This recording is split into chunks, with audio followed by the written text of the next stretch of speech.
दोस्तों, राहुल गांधी अक्सर चर्चा में रहते हैं और इस बार चर्चा में वो इसलिए हैं क्योंकि हमारे देश के नए उपराष्ट्रपति के शपथ ग्रहण समारोह में राहुल गांधी गायब रहे। प्रोटोकॉल के तहत वो नेता प्रतिपक्ष हैं और नेता प्रतिपक्ष होने के कारण उनकी उपस्थिति वहां अनिवार्य थी, लेकिन राहुल गांधी तो संविधान जेब में रखते हैं। आपने देखा होगा वो लाल रंग की किताब हमेशा स्टेज पर निकाल के दिखाते हैं। तो इसका मतलब यह है कि भारत में जो भी कोई सरकारी कार्यक्रम होगा, वो नेता प्रतिपक्ष भले ही हैं, वो 15 अगस्त में स्वतंत्रता दिवस कार्यक्रम का बहिष्कार करते हैं, वो संसद के उद्घाटन सत्र का समारोह का बहिष्कार कर देते हैं, नहीं पहुंचते हैं। और अब हद हो गई कि देश के उपराष्ट्रपति का शपथ ग्रहण है जिसमें देश के सीजेआई मौजूद हैं, राष्ट्रपति द्रौपदी मुर्मू शपथ दिलाएंगी और उसमें पूर्व सभी उपराष्ट्रपतियों को भी बुलाया गया, राष्ट्रपतियों को भी इनवाइट किया जाता है। तो राहुल गांधी वहां से गायब हैं। लेकिन एक तरफ राहुल गांधी गायब, दूसरी तरफ सबकी निगाह उस बात पर थी कि जिसकी उम्मीद की जा रही थी, जगदीप धनखड़, पूर्व उपराष्ट्रपति जगदीप धनखड़ पत्नी के साथ वहां अगली पंक्ति में बैठे थे, जिसके कारण ये पूरी कांग्रेस और विपक्षी पार्टियों का जो एजेंडा पिछले काफी दिनों से चला रहे थे, वो पूरी तरह एजेंडा ध्वस्त हो गया। और अब इनको समझ नहीं आ रहा करें तो क्या करें। कपिल सिब्बल, आपको याद होगा, वो एक्स पर पोस्ट लिख रहे थे, कहां हैं, गायब हो गए। ये पूरा विपक्ष कर रहा था सोशल मीडिया पे। कोई तो पीआईएल डालने की बात कर रहा था कि सुप्रीम कोर्ट में पीआईएल लगाओ, जगदीप धनखड़ जी गायब हो गए हैं। मैं बिल्कुल अपने स्तर पे बता रहा था कि भाई उनके रिश्तेदार उनसे मिलके आ रहे हैं, वो उसी सरकारी आवास में है जिसमें थे। और अभी पिछले ही दिनों वो अपना दांत दिखाने के लिए, दांत का रेगुलर कोई चेकअप उनके बताया जा रहा है कि दर्द हुआ, तो अपने हॉस्पिटल में गए, मिलिट्री हॉस्पिटल में दिखाने के लिए। लेकिन कांग्रेसी तब से परेशान है जब से जगदीप धनखड़ जी ने स्वास्थ्य का हवाला देकर इस्तीफा दिया है। इनको लग रहा है कि एक सत्यपाल मलिक हमारे हाथ में आया है, जो कि जाट भी है, जो कि वोकल भी है, और उनको लग रहा है कि कुछ ना कुछ तुमको ऐसा मटेरियल मिल जाएगा जिसके कारण वो मोदी और अमित शाह को घेर सकेंगे। लेकिन उनको निराशा हाथ लगी। जगदीप धनखड़ दिख भी गए, आ भी गए, सबका अभिवादन कर रहे थे, और ऐसा नहीं, वेंकैया नायडू के बराबर में बैठकर लगातार उनसे चर्चा वार्ता करते रहे। कार्यक्रम के बाद, शपथ ग्रहण समारोह के बाद यूं तो वो जल्द ही चले गए।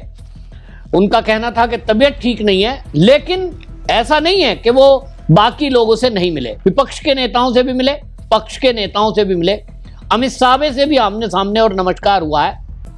लेकिन जो कांग्रेसी चाह रहे थे कि वो बीच में सत्यपाल मलिक की तरह कुछ ऐसा बताएंगे जो इनको एक मुद्दा मिल जाए मोदी को घेरने का, उनको निराशा हाथ लगी।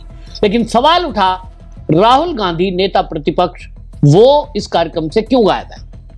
इस पर कांग्रेस कोई जवाब नहीं दे सकी।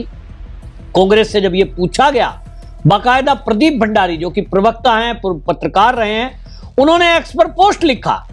उन्होंने लिखा कि राहुल गांधी जिस तरह से गायब रहे इस कार्यक्रम से, उन्होंने कहा कि यह संविधान से नफरत करते हैं राहुल गांधी। और राहुल गांधी ने ये जो ऑफिशियल प्रोग्राम था वाइस प्रेसिडेंट का, इस सेरेमनी का बॉयकॉट किया। और उन्होंने कहा कि कुछ दिनों पहले जो लाल किले पर अपना कार्यक्रम होता है इंडिपेंडेंस डे का, उसमें भी बहिष्कार किया। और उन्होंने कहा कि जिस तरह से राहुल गांधी विदेश यात्राओं पर तो जाते हैं, लेकिन वो सरकारी कार्यक्रमों में नहीं आते हैं। उन्होंने हॉलीडे का, मलेशिया का जिक्र किया कि मलेशिया में गए लेकिन यहां नहीं आए, और इस तरह से उन्होंने सवाल खड़ा किया। लेकिन आप देखिए कि इस सवाल का जवाब देने के बजाय आप देखिए कि उस पे पवन खेड़ा बाकायदा प्रेस कॉन्फ्रेंस करते हैं, और प्रेस कॉन्फ्रेंस करके बड़ी बेशर्मी के साथ मुस्कुरा के कह रहे हैं, मुद्दा ये नहीं है कि राहुल गांधी नहीं आए, मुद्दा ये है कि जगदीप धनखड़ आए। और वो जगदीप धनखड़ आए तो भाई क्या करोगे? जगदीप धनखड़ आए, और जगदीप धनखड़ आपको आके क्या कह रहे हैं? वो कह रहे साहब उनको बोलने का जो है अलाउ नहीं है, उनको घर छोड़ने का आदेश। सुनिए पवन खेड़ा ने क्या कहा। खबर ये नहीं है कि वहां राहुल गांधी नहीं थे, खबर यह है कि वहां धनखड़ साहब थे। पता नहीं उनको शायद बोलने का तो अभी अनुमति नहीं मिली है, मुंह तो बेचारे नहीं खोल पा रहे हैं, लेकिन वो वहां थे। ये बड़ी खबर है. The issue is not whether Mr. Gandhi was there or not. The issue is Mr. Dhankad was there. Finally, he has been allowed to leave his house and come out. When will he be allowed to speak? That's our question. सुना आपने, Congress CRPF के पत्र का जवाब नहीं देती है. CRPF ने लिखा कि राहुल गांधी सिक्योरिटी छोड़कर, जिनको Z+ सुरक्षा मिली हुई है, वो विदेशों यात्रा में जाते हैं, बिना इंफॉर्मेशन के जाते हैं, चुपके से जाते हैं, जो कि प्रोटोकॉल का हिस्सा नहीं है. कानून के अनुसार अगर उनके ऊपर वहां कुछ वारदात हो गई तो वो किसको दोषी बताएंगे? मोदी को, अमित शाह को, और कहेंगे साहब इस्तीफा दो, राहुल गांधी के ऊपर हमला हो गया. लेकिन ये खुद इन बात को मुद्दा बनाने के लिए, आपको पता है ना, राहुल गांधी 2014 के बाद से इतने बौखला गए सत्ता जाने में कि वो बार बार कोई ना कोई मुद्दा तलाशते हैं, और वो भी नकली मुद्दे की हवा निकलती है. तो मुद्दा क्या बनाया? शुरू में आपने देखा कि आरएसएस वाले गौरक्षक दल देश में मुसलमानों को पीट रहे हैं, उसका पूरा हाईलाइट किया इन्होंने, विदेशों तक, यूएन तक ले गए मुद्दे को. जगह जगह वीडियो प्रसारित की जा रही थी कि ये आरएसएस के आदमी आ गए, कट्टर हिंदू आ गए, मोदी तो देखो जी देश में इनटॉलरेंस बढ़ रहा है. थोड़े दिन वो मुद्दा चला, लेकिन जब उनकी हकीकतें खुली, मुसलमान खुद सामने आए कि भाई हमारे साथ तो ऐसा कुछ भी नहीं है, ये खाली नैरेटिव चल रहा है. उसके बाद ये ले आते हैं किसान का बिल ले आए, हित में था, झूठ मुद्दा उठाया. राफेल में घोटाला हुआ है, झूठ मुद्दा उठाया. अडानी का मुद्दा उठाया, झूठ मुद्दा उठाया. हर मुद्दा झूठा, और इनको झूठा मुद्दा बनाने में मास्टरी हासिल है. लेकिन ये हो जाते फेल हैं, क्योंकि राष्ट्रभक्त इस समय जागृत है, सोशल मीडिया का जमाना है. इनकी एक के बाद एक पोल खुल जाती है. तो मुझे लग रहा है सुरक्षा एजेंसियों को इनकी ये भनक लग गई होगी राहुल गांधी की कि विदेश यात्राओं में जो छुपके जा रहे हैं, इनका प्लान ये है कि चुनाव जब पास आएगा 2029 का, हो सकता है राहुल गांधी खुद से अपने ऊपर कोई हमला करा ले. मैं ऐसे अपने आइडिया से कह रहा हूं कि अभी एक लक्की बिष्ट जो है, रो के पूर्व अधिकारी है, उनको मैं सुन रहा था, वो टाइम्स नाउ पर बैठकर ये बात बोली है उन्होंने, जब उनसे सवाल किया पत्रकार ने कि राहुल गांधी खुद की सिक्योरिटी लेकर विदेश यात्रा पर नहीं जाते. सीआरपीएफ के अधिकारी ने पत्र लिखा, इस पर आपका क्या कहना है?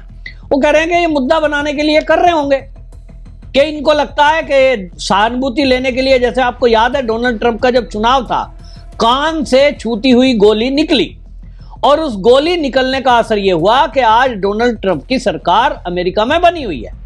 इन लोगों को लगता होगा कि इस तरह से करने पे एक तरफ तो सरकार के हर कार्यक्रम का बहिष्कार करो और वोट चोरी का आरोप लगाओ, मोदी जी को प्रधानमंत्री मत मानो, और कहो साहब प्रधानमंत्री तो फर्जी है, वाराणसी सीट में 1.5 लाख वोट जो जोड़े गए वो फर्जी हैं. और आप ये बताने की कोशिश कर रहा है राहुल गांधी कि मैं इस सरकार को नहीं मानता, मैं इस सरकार के किसी कार्यक्रम में शामिल नहीं होता, मैं जब प्रधानमंत्री बनूंगा मैं तब ही ये सरकारी कार्यक्रमों में उपस्थित रहूंगा.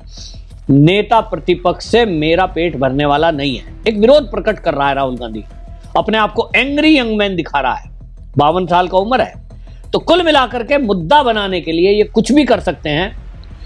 अब मुद्दा बनाने के लिए यही है कि अब इनसे पूछो, पत्रकार पूछा भाई शपथ ग्रहण में क्यों नहीं गए, तो साहब वोट चोरी हो रही है. अरे भाई वोट चोरी का इस शपथ ग्रहण समारोह से क्या मतलब है? आप नेता प्रतिपक्ष से या तो इस्तीफा दे दो, आपको अगर नहीं जाना है.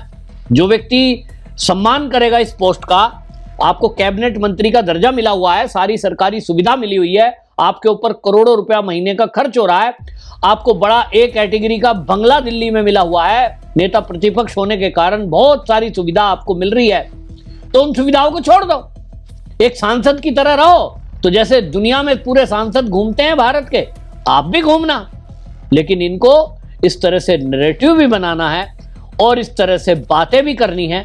यहां अब जवाब देने के लिए कांग्रेस के पास कोई उत्तर नहीं है, क्योंकि राहुल गांधी जिस तरह से एटीट्यूड में चल रहा है, सीधी बात है कि उन्होंने संवैधानिक संस्थाओं को टारगेट पर रखा हुआ है, मजाक बना रखा है, और फर्जी मुद्दे बनाकर मोदी को घेरने का एक सूत्री कार्यक्रम चला रखा है.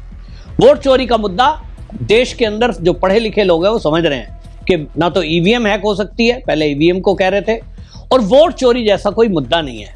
जो वोट इनको लगता है कि कुछ फर्जी वोट जुड़ी हुई हैं, चुनाव आयोग तो कह रहा है 2003 के बाद विशेष गहन पुनरीक्षण नहीं हुआ और 2003 से लेकर 14 तक कांग्रेस की ही सरकार रही, कांग्रेस के द्वारा ही नियुक्त किए हुए चुनाव आयुक्त रहे, तो गलती किसकी है?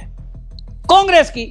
इसका मतलब 2003 से लेकर 14 तक आपने जानबूझकर वोटर लिस्ट में जो नाम ऐड किए, गड़बड़ी की, आपको तो पता होगा, और इसीलिए आप मुद्दा बना रहे हो और इसीलिए SIR होने भी नहीं दे रहे। सुप्रीम कोर्ट में पहुंच गए, रोको SIR को। तो आप गड़बड़ियों को ठीक भी नहीं होने देंगे, गड़बड़ियों को मुद्दा भी बनाएंगे और फिर मोदी को ही घेरेंगे, जबकि ये सब आपके कार्यकाल में हुआ है। यह है राहुल गांधी का प्लान, मोदी को घेरने का। और कोई सवाल करे तो एक फर्जी मुद्दा बनाओ और बस 100 बार एक ही झूठ बोलो और लोगों इनको लगता है कि लोग उस पर यकीन कर लेंगे। इनको लगता है कि यह भी नहीं चला तो लास्ट में विदेश में जाकर कहीं विदेश में या देश में हो सकता है डोनाल्ड ट्रंप की तरह कुछ ऐसी हरकत करा दें, और इसलिए इनको लगता है कि जब तक भारत के कमांडो रहेंगे वो तो हो नहीं सकता, सीधा गोली लगेगी। तो कुछ भी हो सकता है, एजेंसियां कुछ भी कर सकती हैं, लेकिन यह बहुत खतरनाक है कि राहुल गांधी देश की संवैधानिक संस्था और देश के संविधान को नहीं मानता और इसीलिए वो ऐसे किसी भी कार्यक्रम का बहिष्कार करता है। आपकी इस पर क्या राय है? कमेंट में जरूर लिखें, वीडियो शेयर करें। वंदे मातरम।